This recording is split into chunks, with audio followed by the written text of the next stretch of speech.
This is an 85 Chevy C10.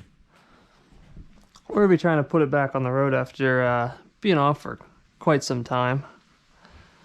Threw some paint on it. Not perfect, but it's paint. First off, these Jeep wheels got to come off. They're ruining the look a little bit. And I also noticed up here today that we have some really leaky valve covers. They're going to need taken care of. If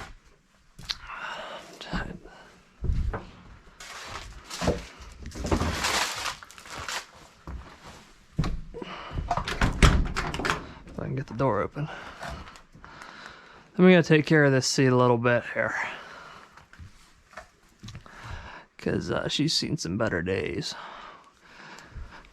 Overall, this truck was not terrible on rust. It had some bad wheel well rust, which these were all cut out. That's all new metal. Then the rockers here are all new metal.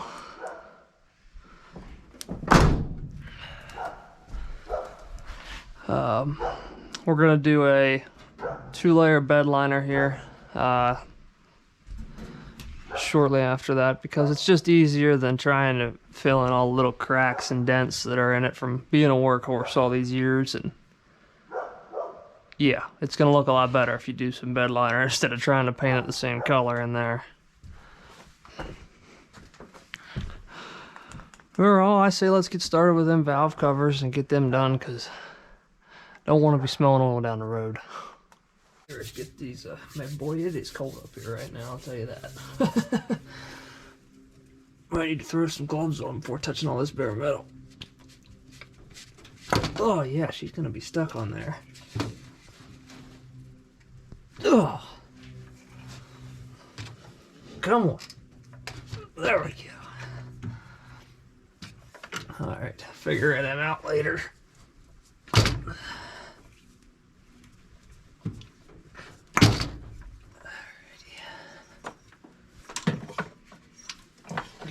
Get away. Alright. Got a breather plug here. Alright, so it looks like we got 2 on the bottom and about 2 up here on the top. Let's see where we need to go. I think we're gonna have to take this choke line off, because that's gonna stop us.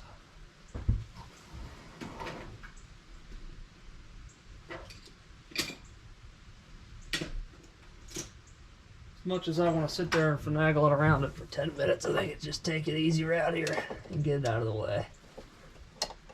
Boy, if I can get a flathead with a head on it.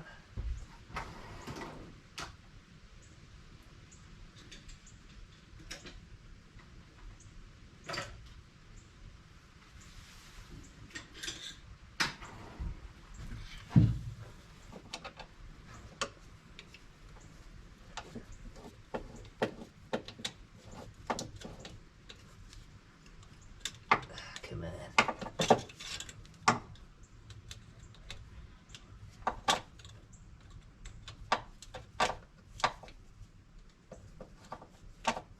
You know what? How tight is that in there? Oh, that ain't tight at all. There we go. That'll work. Just gotta remember to tighten up that head clamp later. Alright, let's see what we got.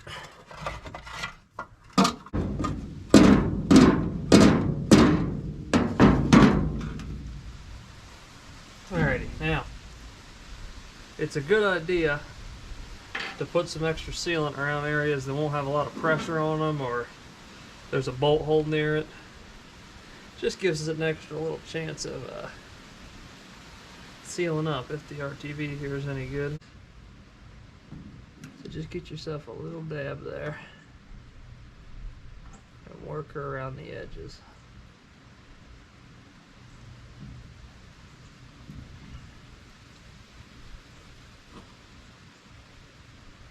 As far as this stuff ain't frozen. Can RTV freeze? I don't think so.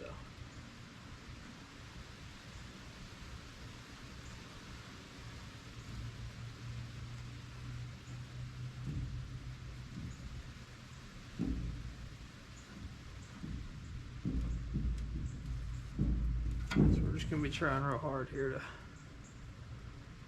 really plaster it on around them bolt holes. And then we're gonna get the corners here as much as we can, just do a light coat around them.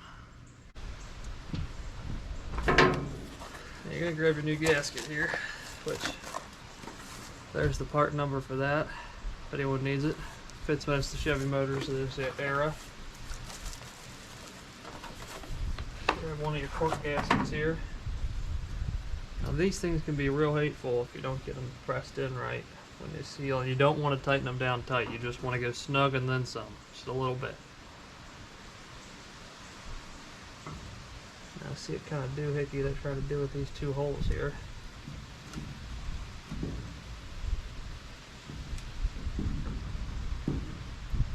Much better. So for the alright.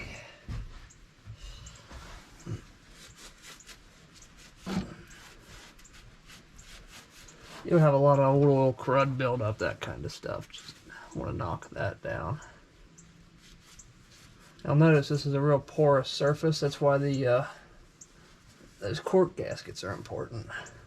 They seem to seal better to them. Like so.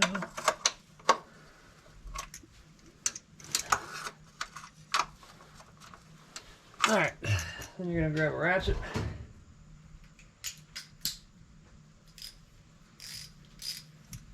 I would say that's all you need.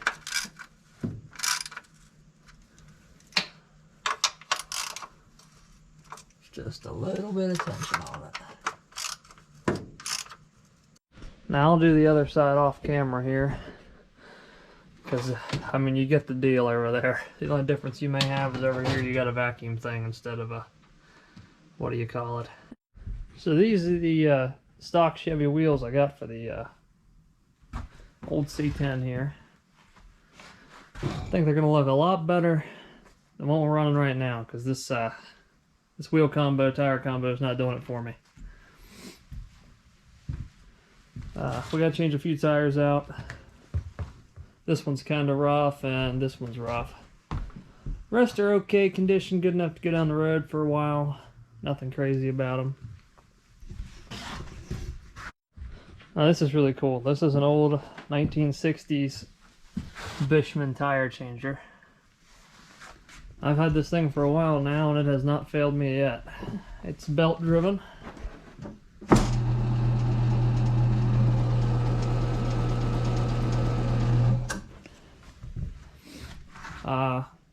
The only thing is it gets spicy every once in a while and the plug catches on fire, but we'll ignore that. It goes up to, I think, a 17-inch wheel, 17.5-inch wheel, something like that. Hand crank. Really cool design though. I'll try to show you how it works here if I can. The air compressor's loud as hell, so if it clicks on, you're not going to be able to hear much. Alright, so now we're going to grab our air hose here. Smack that sucker up. Alright. I'll hold this here. Now it's clamped. There's your upper bead. See how long it takes for this compressor to kick on, and then I won't be able to talk anymore. Alright, so now we flip this lever here, and that'll enable it to do our bottom bead.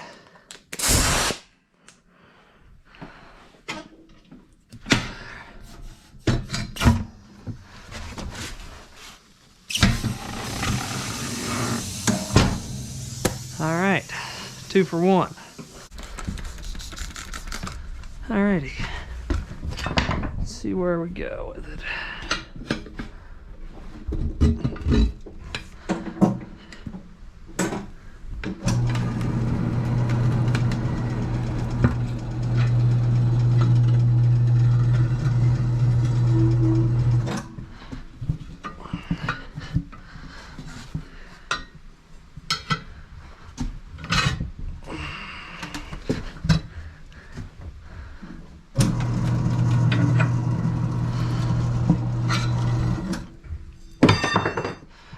make sure you're watching your hands. Shit'll get a little spicy there.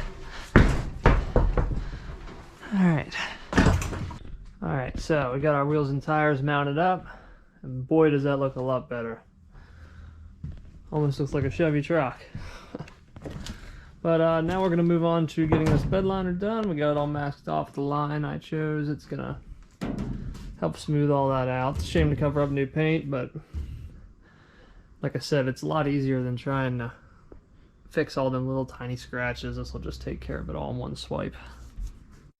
Alright, so this is the bed liner we're going to use. You can pick this up at AutoZone, I'm sure a lot of other places, but I'll give you 2 rollers with it, a pad to scuff with. You'll have to get a paint tray to pour it out in. Also comes with a 2-inch paintbrush for the tight areas. So obviously for this, you're going to have to let it dry before you can walk back across it and do the next coat. What I have found the best is let it go overnight. I mean, you can get away with it if you have a long enough pole to get it, or roll the second coat on after, I think, 3 hours, where it starts getting tacky. But 24 hours seems to be the best way to do it because it really hardens up.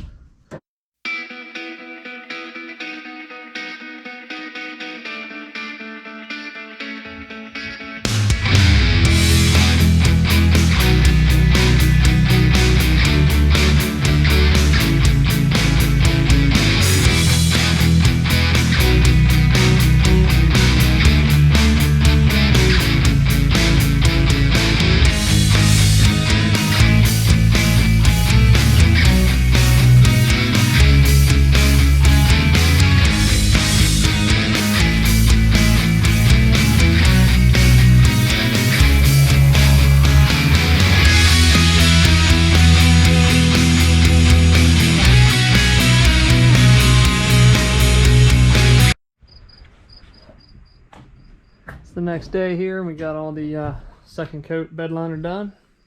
It's looking way better. Can't see any paint through it, nice and solid. Gotta get a little bit of tape residue off the sides here. It's poking through.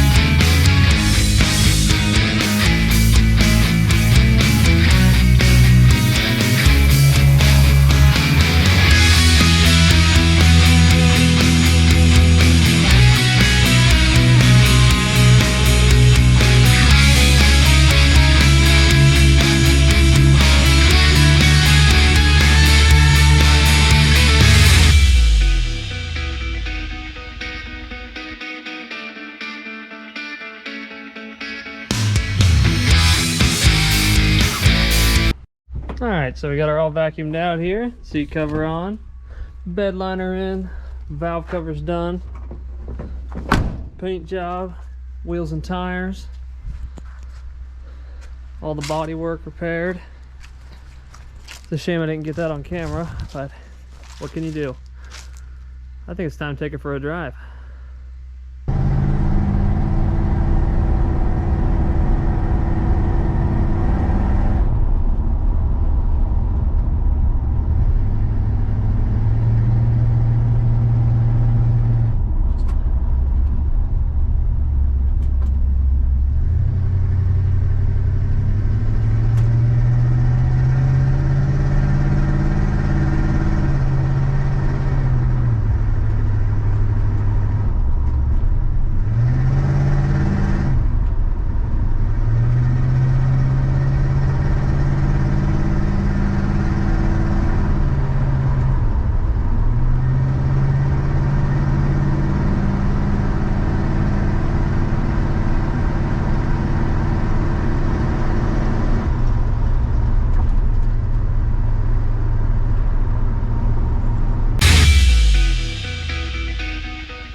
and goes all right. So far I have no complaints. I mean, it's solid, it's straight, goes straight down the road. All of my gauges are working. Got heat. Yeah, got nice hot heat. It's quiet in here too. Most old trucks are loud as can be, but and usually shake your teeth out of your gums, but this one's pretty smooth. Well, that's probably it for this one. I had a lot of fun on this one. I think I'm gonna try to do one of these older trucks again. But yeah, it'll be a nice reliable Sunday driver, or you know, weekend driver, and I'm really excited to see how it goes. But either way, man, I mean, it's a good looking truck no matter which way you look at it. There's some little tiny issues here and there, like some cracks in the dash pad cover and stuff like that, cosmetic issues, but boy does it run like a top. I have no complaints about the drivetrain or how it runs and drives. Stops on a dime, plenty of power, no smoke, good temp, good oil pressure. So I think she's going to be a reliable truck. Next video, we're going to try to get this 74 Duster running. It's been sitting since '87. It's running a slant 6 with no floorboards. We're going to have to order a new floor pan kit. I've not tried to fire it yet. It is a gold Duster. Now, I have some pretty fun ideas for this, but you'll have to wait to see that. But right now, she's running that good old slant sickness. If I can find the latch. She's been sitting for a long time. So we'll have to see where we can go with this one. But that's for next time.